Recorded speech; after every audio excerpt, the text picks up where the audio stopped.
In this video, we're going to show you how to paint the black painted inserts on your bumper cover. Welcome back to this episode of Paint Society. Now here we have Jeremy's final part of the project.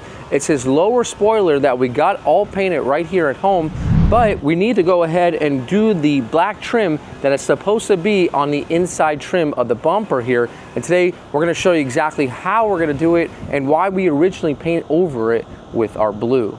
Now, if you guys might remember, this was so badly beaten and torn up that we decided the best route to do this is to prime everything, to paint everything, and then we get the best, cleanest lines going back and scuffing this area up and doing the black portion. And today, I'm going to show you exactly how to do it. The first thing we're going to do is use fine line 1/4 inch tape, and we're going to outline the whole entire perimeter of this insert.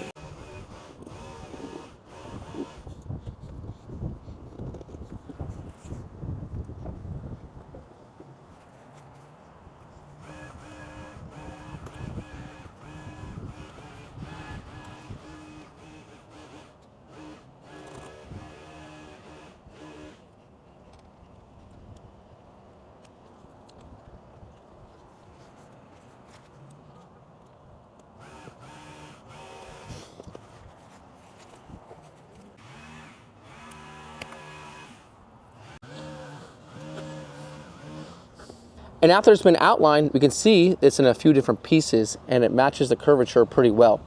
I used the orange tape for more of a visual aid. I would not recommend this orange tape. I have a better one that I will link in the description that is a blue vinyl that will work much better. Once you get to this point, then we're going to go ahead and border it with a thicker 1/2 inch tape.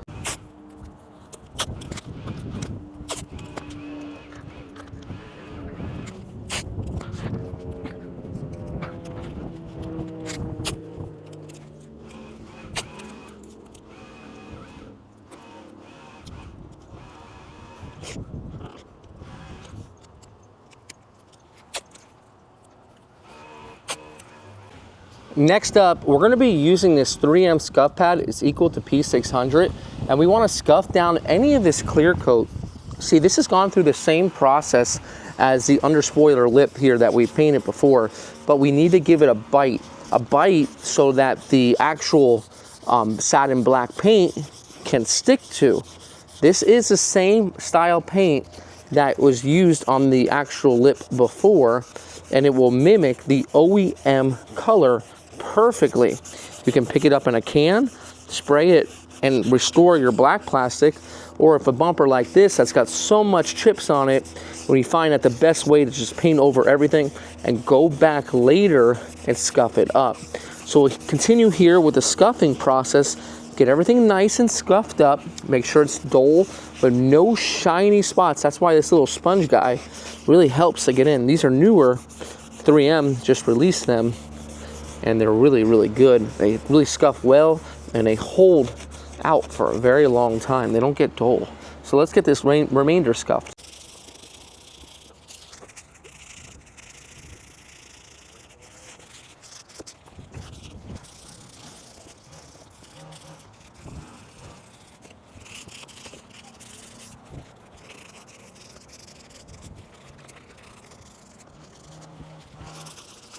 And now that we've got everything nice and scuffed, we'll go ahead and fast forward and do the other side.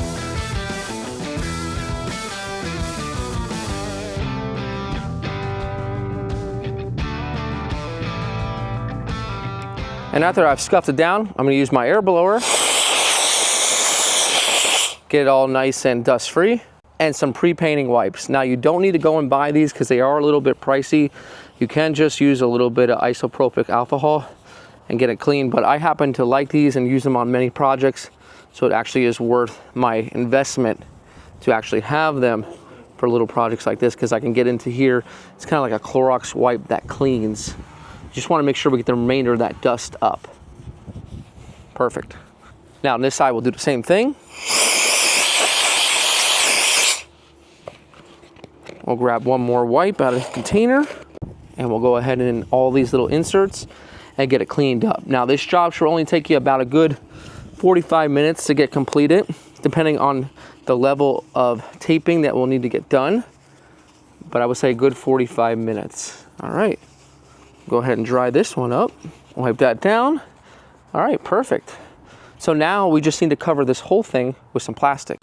Now, especially for doing something like this, you can do it outside. This trim paint really does well in all weathers, and it's great for little things just like this, but you must cover the part that you're painting, because even if it's a spray can, the overspray will carry onto the painted portion that you just don't want to get paint on. So what I like to do is put it over my whole part first, then I'll come to the areas, tape these down. Now there's nothing harder than taping plastic down outside, I'll tell you that much. Once you go ahead and you get it kind of all secured, then it just makes things a little bit easier. Perfect. Then I'll come here, secure it right down the middle, like so. And one more in this area, like so. And one more here. Perfect. And every part will be just a little bit different. Then you're going to carefully trim out on that purple line. And I like to hold my plastic up so I'm not cutting directly on the actual tape, because if you're a novice, sometimes what can happen is you push too deep and you're going to leave a line that you cannot really sand out because it's going to be too deep on a fresh razor, just like this one here. Perfect. All right. So then you'll take your tape, and it could be the same tape as before. I like a little bit wider because it's a little bit easier to get the plastic to tape down. So you'll tape that down. And the reason why we did the fine line first is because we want a nice, clean, sharp line with that trim black paint against the gloss. So we'll get this taped up. Also, by putting the fine line down first and taping over it, really helps to hold it down. Since it is a little bit more sensitive, that tape, it will sometimes want to come up around the edges. So having an extra layer of protection to hold it down really does make a big difference, especially if you're doing something that's two-tone with clear coat and an original finish, and you need that nice, sharp, clean cut line. It really helps out. Okay, so this one is all ready for the next. And I like to work in the evening hours. Right now, it's approximately around 6 p.m. So the sun's kind of going down, and the paint's just going to be a little bit smoother when it goes down onto this insert. It's not going to want to dry out as quick, so it will dry more evenly since it's a little bit cooler outside. Instead of if it was hot, it would dry in spots a little bit more uneven. And the one thing that we know in paint is prep is everything. Coming down to this tape job. And this is a job that anyone can do. You don't need to be too skilled to do something like this. Next up, I'm going to use an adhesion promoter. Since it's kind of hard to get everywhere nice and scuffed, it's good to have an extra layer of protection for adhesion. We're going to spray it lightly. It's just clear. And that will give a nice bite and grab for our SEM. We'll give this side just a quick little spritz. Perfect. And just 15 minutes later, we're ready for our SEM trim black paint. This stuff works very well. It's fast drying and it's got the OEM appearance. We're going to put 2 to 3 coats on. We're going to focus first on the areas that might be a little bit tough to get to, because once we start spraying, they're going to look like they're covered and they're really not. So let's get into those inserts first. You can manipulate this area to get the top part of the fog light opening and then the bottom. We can see how well it covers, so we'll give it one more coat in here, just like that. We'll follow the same process, getting those areas that might be a little bit tough to see once it's all black. Then following up underneath and down below. It's really that easy to spray. And after 2 minutes, you can see it's flashed off beautifully. It looks fully covered, but we're gonna give it one more coat. So we'll go into those tough areas once more, underneath, and then one final coat from about 5 or 6 inches away. That's it. And we'll repeat the same thing here. God, this looks so nice. These are the final touches that really make or break a job and bring it back to the factory style. Now, once that's done, it's time to remove it right away. And I mean right away. What happens is this will start to bridge and become elastic with the tape, and then it will pull off. So pulling it off while it's wet is very important. Now don't worry that that first coat was done about maybe 5 minutes prior, because when that second coat goes on, kind of reactivates that first coat just a little bit enough to pull off the tape. So let's pull it off and reveal the finish that we're looking for, an OEM style finish. We'll pull off our plastic first, like so.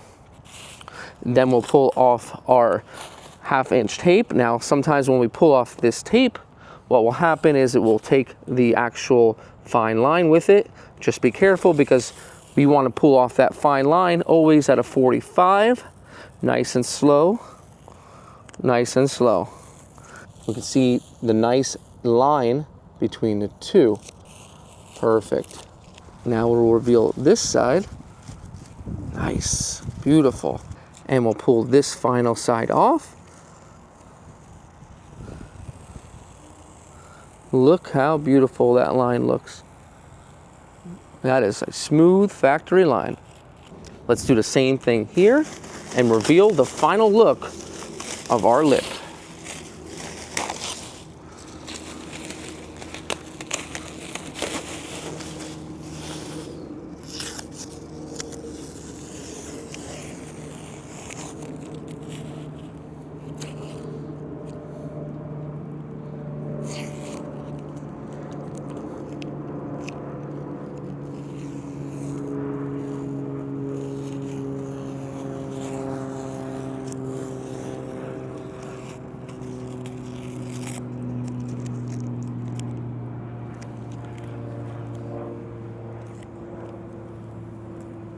Wow, look at that.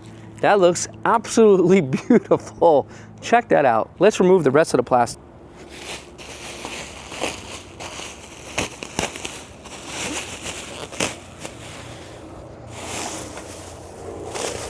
And just look at that finish we have here. It looks absolutely stunning. Just like the factory, you can see the lines are nice and crispy, everything's nice and smooth, and the actual finish of the paint is beautiful, just like the factory style. It's not completely flat, not even glossy. It's like a nice satin finish. You can see the line here is super crispy, super factory. Let's go over to the other side here, and we can see that the same exact finish on the other side is nice and consistent. And that's exactly how you can take your lip from looking like this to looking back in factory just like this. And I hope you guys can use this on your project. Remember that sometimes those bumpers really do need to be completely primed, and you don't need to go and tape off all of those black accent parts. Just prime over them once you sand them. Come back later once it's been painted, do the scuffing, and then do the painting just like this in this guide, and it will definitely help you out. Guys, this is Brian from Paint Society reminding you, don't overthink it. It's just paint. We'll see you guys in the next episode.